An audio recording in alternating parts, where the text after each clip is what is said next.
Bismillahirrahmanirrahim. Assalamualaikum warahmatullahi wabarakatuh. Alhamdulillah wassalatu wassalamu ala Rasulillah wa ala alihi wa ashabihi wa man walah. Baik, ikhwati fillah, insyaallah pada kesempatan kali ini akan kita lanjutkan kajian kita tentang hadis Arba'in An-Nawawiyah. Sekarang kita telah memasuki hadis yang kelima dari Arba'in An-Nawawiyah. Hadis kelima yaitu tentang perbuatan bid'ah tertolak. An Ummil Mukminin Ummi Abdullah Aisyah radhiyallahu anha qalat qala Rasulullah sallallahu alaihi wasallam man ahdatsa fi amrina hadza ma laysa minhu fa huwa raddun. Rawahul Bukhari wa Muslim wa fi riwayatin Muslim man amila amalan laysa alaihi amruna fa huwa raddun.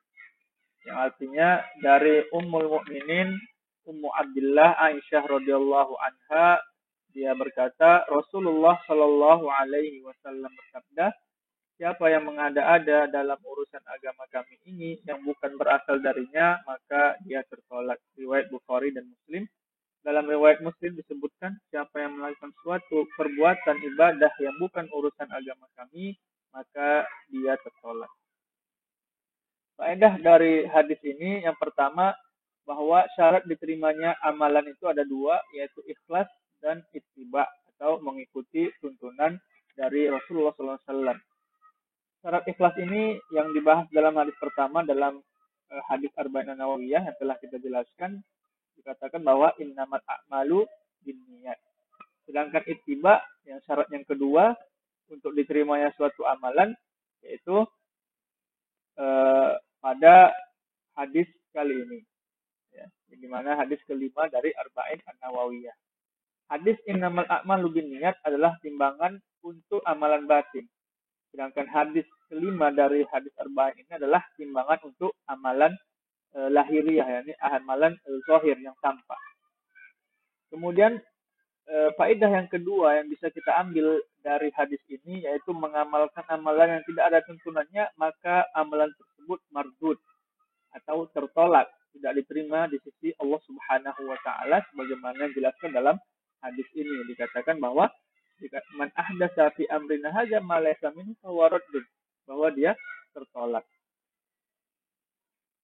Kemudian faedah yang ketiga dalam hadis ini dikatakan man ahdatsa, yang artinya mengadakan amalan yang baru dalam agama yang tidak ada contohnya, yang tidak ada tuntunannya.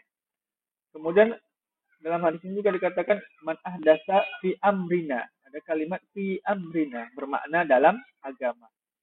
Artinya bahwa yang dimaksud di sini adalah amalan-amalan baru dalam perkara agama. Adapun dalam perkara selain agama, dalam perkara dunia tidaklah. Kemudian faedah yang keempat yang bisa kita ambil dari hadis ini adalah bahwa semua bid'ah itu madmumah, artinya tercela, tidak diterima di sisi Allah Subhanahu wa taala. Sehingga pembagian bid'ah menjadi bid'ah hasanah ataupun bid'ah sayyi'ah atau membagi menjadi 5 sesuai dengan hukum taklifi, yakni ada bid'ah wajib, sunnah, haram, makruh dan mubah, tidaklah tepat. Ditambah lagi dalam hadis disebutkan celaan pada setiap macam bid'ah, di mana disebut kullu bid'atin dolalah. Terdapat hadis yang mengatakan bahwa kullu bid'atin dolalah, setiap perbuatan bid'ah itu adalah sesat.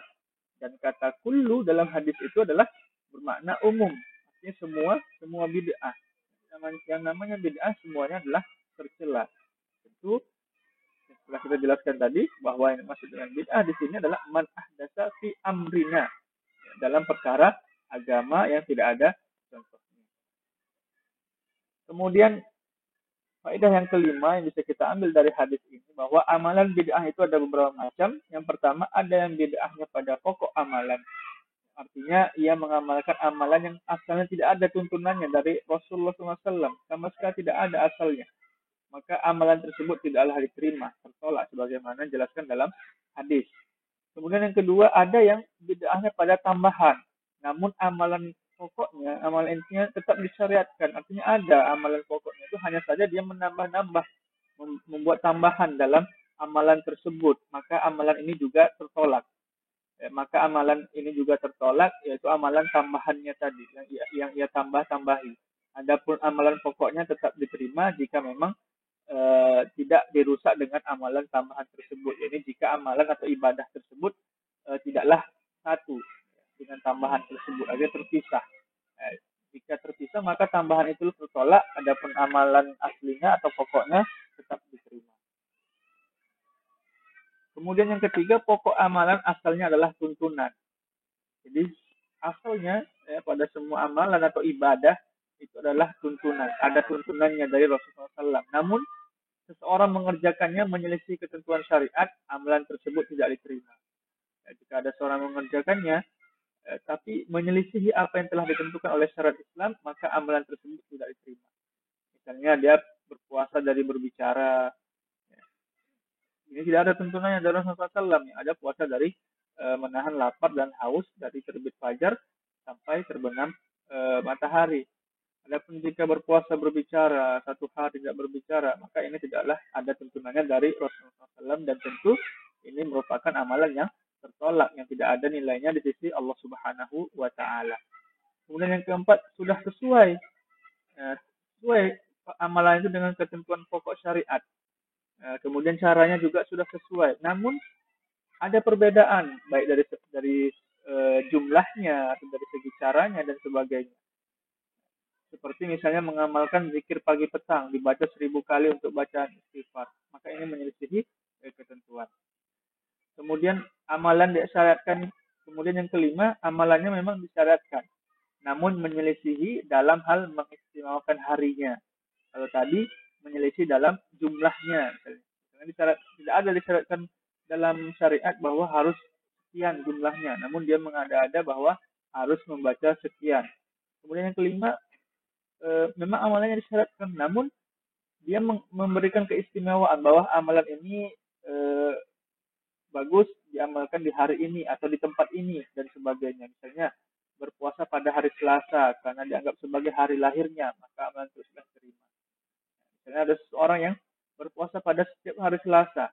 Kenapa? Karena hari Selasa itu adalah hari kelahirannya. Maka ini tidaklah benar. Berpuasa memang disyaratkan oleh syariat kita. Namun mengkhususkan puasa pada hari Selasa itu tidak ada syariatnya. Yang ada adalah puasa pada hari Senin, pada hari Kamis, atau pada hari-hari yang telah ditentukan oleh syariat. Adapun puasa khusus pada hari Selasa tidak ada tuntunannya dari syariat kita. Maka ini tidaklah baik, tidaklah benar. Namun jika ia berpuasa tanpa mengistimewakan hari tersebut, maka tidaklah mengapa. Yang keenam, jika ada yang melakukan ibadah dengan cara yang terlarang, yang tidak disyariatkan, apakah amalan tersebut diterima atau tidak perlu dirinci. Jadi jika ada orang yang melakukan sebuah ibadah dengan cara yang tidak disyariatkan, apakah amalannya diterima atau tidak, bisa kita rincikan. Yang pertama, jika larangan yang dilakukan di luar dari ibadah. Misalnya dia berhaji dengan harta haram atau berwuduk dari bejana yang terbuat dari emas, maka ibadahnya sah, namun dia berdosa karena telah melakukan sesuatu yang haram, menggunakan harta yang haram, tapi ibadahnya tetap sah. Seperti orang yang misalnya sholat di tempat atau di rumah yang mana rumahnya itu merupakan hasil dari curian, rampasan dan sebagainya, sholatnya tetap sah, namun dia berdosa karena melakukan pencurian atau melakukan maksiat tersebut. Berwuduk dengan bejana yang terbuat dari emas memang tidak boleh, namun wuduknya tetaplah sah, namun dia berdosa karena telah melanggar syariat menggunakan bejana yang terbuat dari emas. Yang kedua, jika larangan tersebut masuk dalam ibadah, artinya termasuk dalam ibadah, misalnya sholat di rumah hasil rampasan. Nah, ini tadi bagian dari yang kedua, berarti bahwa larangan tersebut masuk dalam ibadah, sholat di rumah hasil rampasan, maka yang dilakukan perbuatan yang haram. Di sini ada perbedaan antara ulama tentang hal tersebut. Jadi jika seorang sholat di rumah yang dihasilkan dari harta curian atau harta rampasan, di sini dikatakan bahwa yang dilakukan adalah perbuatan yang haram, kemudian dan pelakunya berdosa. Namun jumhur ulama menyatakan tetap mendapatkan pahala. Ini ada khilaf, dikatakan bahwa larangan tersebut termasuk dalam ibadah, ya, karena dia sholat di rumah yang hasil dari rampasan atau curian. Namun jumhur ulama mengatakan bahwa dia tetap mendapatkan pahala dari sholatnya, dan Imam Ahmad mengatakan sholatnya tidaklah sah. Terdapat perbedaan di antara ulama dalam hal ini. Jumhur mengatakan sholatnya tetap sah, dia tetap mendapatkan pahala, namun Imam Ahmad mengatakan sholatnya tidaklah sah karena dia sholat di tempat yang tidak benar, di tempat hasil dari sesuatu yang haram. Kemudian apa dampak buruk dari perbuatan bid'ah? Yang pertama, bid'ah semakin menjauhkan pelakunya dari Allah Subhanahu wa taala. Ayub As-Sikhtiyani, salah seorang tokoh tabi'in, berkata, "Mazdada sahibu bid'atin ijtihadan illa zada minallahi bu'dan." Semakin giat pelaku bid'ah dalam beribadah, maka semakin jauh pula dia dari Allah Subhanahu wa taala.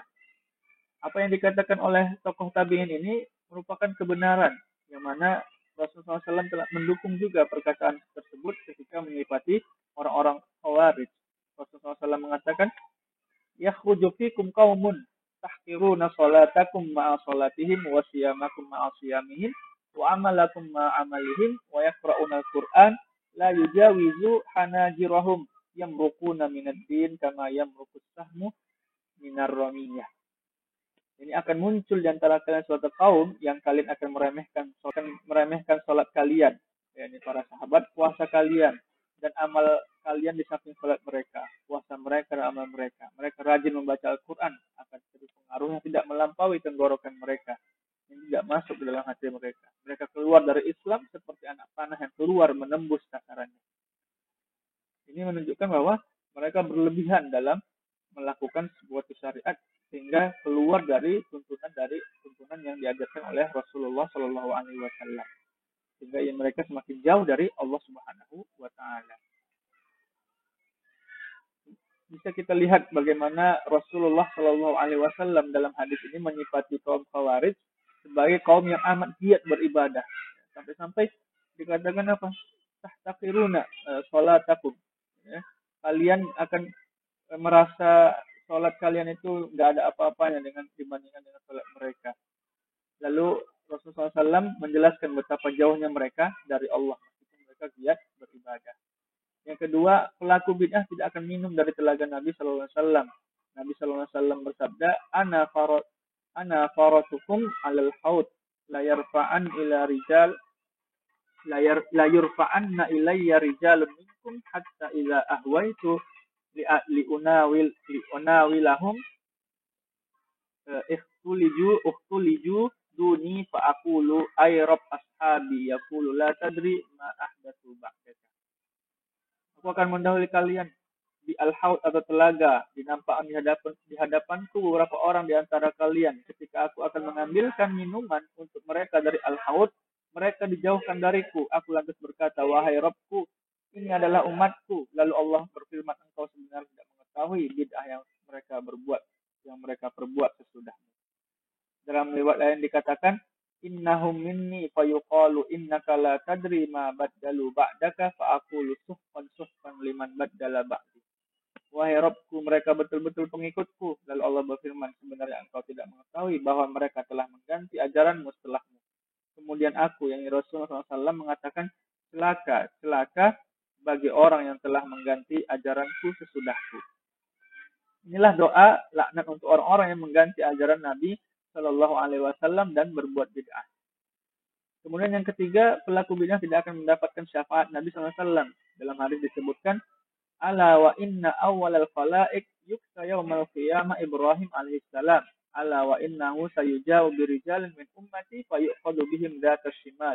Fa aqulu ya rabbi ashabi fayuqal innaka la tadri ma ahdatsu ba'daka. Sesungguhnya manusia pertama yang diberi pakaian pada hari kiamat ialah Ibrahim alaihissalam.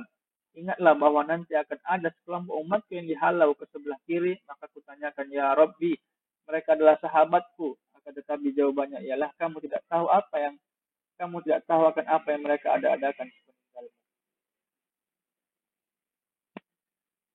Mungkin sampai di sini kayaknya kita pada kali ini, semoga bisa dipahami. Yang kurangnya saya mohon maaf. Assalamualaikum subhanakallah bihamdik asyhadu an la ilaha illa anta astaghfiruka wa atubu ilaik. Assalamualaikum warahmatullahi wabarakatuh.